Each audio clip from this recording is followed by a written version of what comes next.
Tell me North about Brock Texas. Lesnar. Another dude's a freaky athlete, man. Don't give two shits either. I'm sure you've heard this name before. Some called him a science experiment, others a deranged psychopath. But one thing's for sure, the whole world knows who he is. Yeah, he's Brock Lesnar, man. He picks you up and throws you on your head. There's nothing nice about that. Yeah, it's very tough to work with. A human being like that some call him like the alpha male of our species. Brock Lesnar, one of the most terrifying names in the world of sports at the dawn of the 21st century. Well, that's what's so sensational about Brock. It is. He you know what? He's adapted to everything in his life. The kid is unbelievable.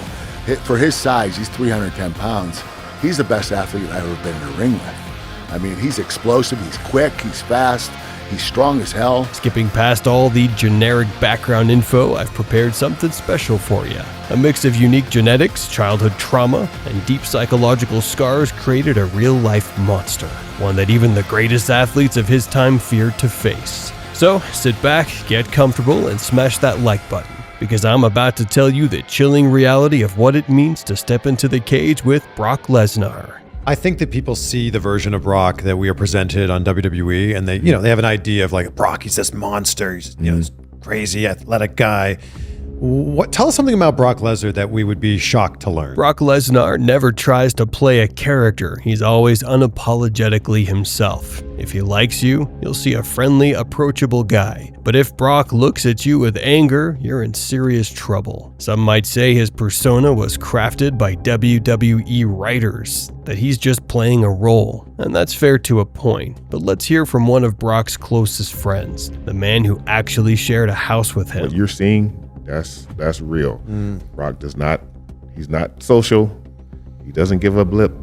Like, Brock is Brock. So, don't get it twisted. And yes, he's a world destroyer. I call him a juggernaut. Like, Brock he's a bad boy. So, what made Brock so aggressive, so merciless? Without question, a person's character is shaped in childhood, just like in every superhero origin story. Behind every villain, there's a lifetime of pain, and this story is no different. I hate to say it, but ever since I was a little kid, I just been a bully. And I'm not necessarily just picking on anybody, but I just like getting my nose dirty and I never turned down a fight, even as a young kid. Like many kids, Brock was a skinny, awkward teenager. He was never afraid of fights and always stood his ground. But he simply wasn't strong enough to face older, bigger students. In school, his classmates even gave him the nickname Broccoli. But everything changed by the time he turned 13. Brock began pushing his body to absolute exhaustion. He'd work all day on his father's farm, then lift weights until the sun went down. Slowly but surely, he transformed into a massive, powerful teen, one who desperately craved respect and validation.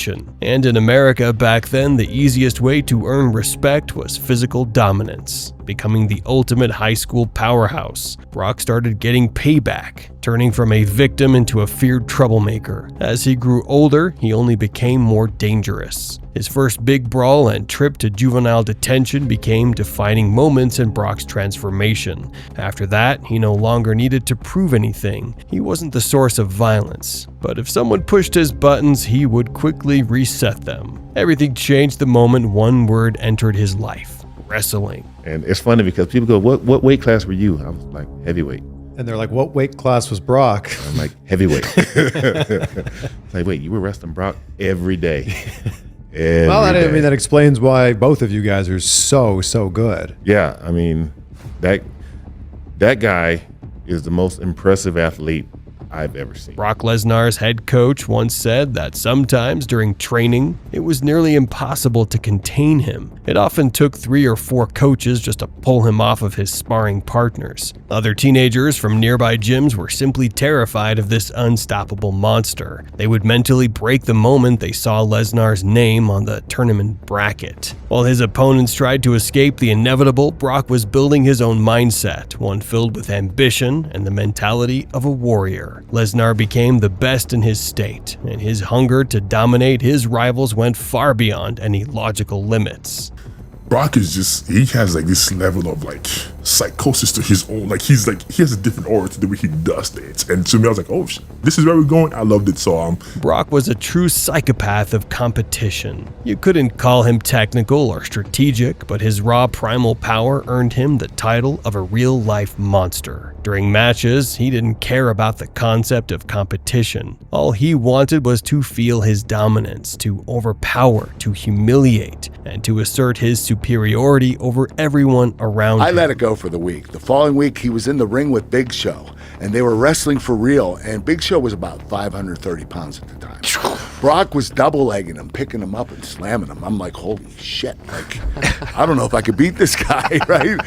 Soon Brock was drafted into the Army, and once again his life took a turn. He was quickly discharged due to color vision issues, which limited his ability to serve. Lesnar ended up working in an office, signing papers and dreaming of a better life. Later, he took a job on a construction site, combining hard physical labor with amateur wrestling. Then came the year 2000. Brock Lesnar won the NCAA Division I Championship, a monumental achievement that made him the most dominant wrestler of his generation. His victory caught the attention of powerful promoters with deep pockets. After weighing his options, Brock made the logical choice, a path that allowed him to do what he loved, feed his ego, and get paid for it. That's how Brock Lesnar entered the world of WWE. All of a sudden, people are saying that, oh, he's some actor. I'm all, what?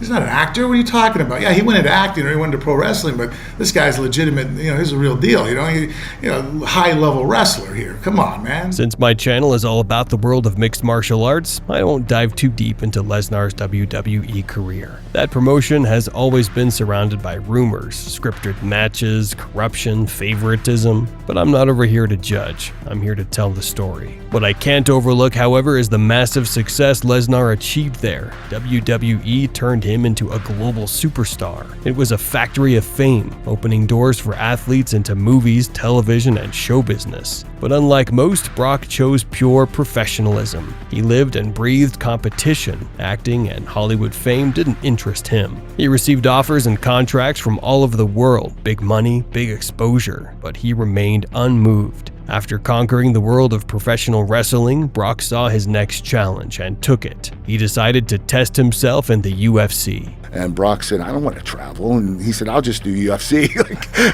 He's switching sport after sport. Doesn't matter to him. He knows he's going to be good at anything he does.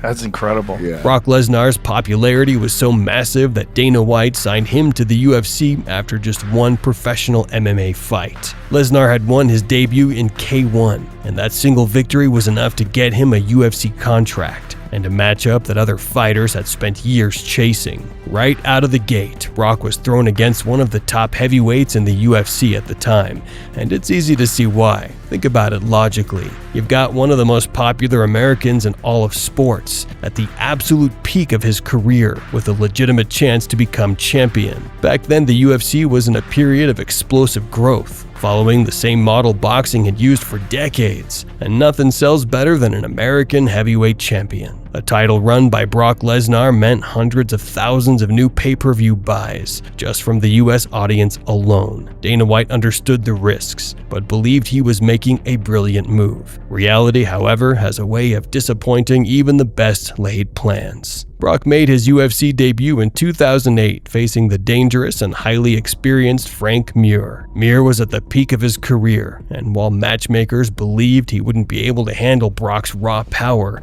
they couldn't have predicted how wild this fight would get. From the opening seconds, Lesnar came out like a wrecking ball, an explosive knockdown, relentless pressure, and total domination. But the smile on Dana White's face vanished in an instant when, during a scramble, Brock lost control and left his leg exposed. Muir, a submission master, needed only a split second. He locked in a knee bar, forcing the tap. Brock had dominated every exchange, but one tiny mistake cost him everything. His lack of experience and overly aggressive start came back to haunt him. He should have tested the waters first, taken 2 or 3 fights against mid-tier prospects before jumping in with a seasoned veteran. And then I was backstage getting ready for the fight. One of the other fighters on the card goes, hey man, you got to do this. It's MMA versus pro wrestling. Oh, you think he's a pro wrestler? Like, the dude's a national champion wrestler. So then that actually put a lot of pressure on me because I'm sitting there going, people are going to think that he's just a pro wrestler? Like, no, give me anybody else. Most of the other pro wrestlers don't have a background in combat. That was upsetting. And so I was really focused to take him out. At that moment, it seemed like Brock's UFC career was over before it began. But as with every rule, there's always an exception. That loss didn't break Brock, it elevated him. Now, fans and critics no longer saw him as a pro wrestler playing fighter. They saw a real contender, a man who nearly knocked out a UFC title challenger in his debut. All Lesnar needed now was momentum, a few strong performances, and a streak of wins. And that's exactly what he did. A dominant victory over Heath Herring reignited his rise, and suddenly Brock was on the radar for the division's elite. Then came the moment of truth, the ultimate test against a true legend of the sport, Randy Couture. That was the fight that turned Brock Lesnar into a legitimate world champion. Round 2, heavyweight title on the line. Randy Couture is down. Lesnar is trying to finish. Brock Lesnar pounding away on Randy Couture. Randy trying to survive. He's a short little shot. It is all over. Brock Lesnar is the new UFC heavyweight champion of the world. Randy is still down. It was without a doubt a genius marketing move by Dana White. Brock took full advantage of the golden opportunity laid before him, becoming the UFC heavyweight champion in just 2 fights. In today's MMA world, something like that would be unthinkable, but in the UFC's era of aggressive expansion, it was absolutely possible. And to be fair, Lesnar deserves credit. In a remarkably short period of time, he managed to refine his weakness, sharpen his technique, and elevate his game to an entirely new level. Of course, his biggest weapons were still his animalistic aggression and unreal strength, but those attributes alone mean nothing if you don't know how to use them. And Brock learned exactly how. Now he was a terrifying monster sitting atop the throne, and his first order of business was simple: revenge. The historic UFC 100 Brock Lesnar versus Frank Mir. That wasn't just a fight, it was a spectacle. Neither man wanted to give an inch, let alone a second of control. Wild exchanges, brutal damage absorbed on both sides, and a spectacular knockout to close the show. Pure drama at its finest. Frank Mir had a horseshoe up his ass. I told him that a year ago. I pulled that sumbitch out and I beat him over the head with it. A year later, after defending his belt, Brock would step into the octagon for what would become his final victory in the UFC. His opponent, the dangerous and powerful Shane Carwin. And once again, Lesnar shocked the world. While everyone feared his knockout power, Brock flipped the script, finishing Carwin with an arm triangle choke. It was a stunning moment that proved just how far he'd come as a complete fighter. His reign may have been short, but it was unforgettable, one of the most explosive and dominant championship runs in UFC history. So, how will we remember Brock Lesnar? After analyzing his entire career, I'd put it this way: the man known worldwide, the American powerhouse, is the embodiment of pure strength and primal fury. Brock Lesnar, a name that commands both fear and admiration. He's not just an athlete, he's a force of nature, unleashing raw, untamed aggression inside the cage, like a beast unleashed. With unmatched power and absolute fearlessness, Lesnar never recognized authority, limits, or boundaries. He was always ready to face anyone who dared to stand in his way. From his dominant NCAA wrestling days to his meteoric WWE superstardom, to his thunderous conquest of the UFC heavyweight title, Lesnar has always embodied supremacy built on sheer power and brutality. He viewed his opponents not as rivals, but as prey, destined to be hunted, attacked, and destroyed.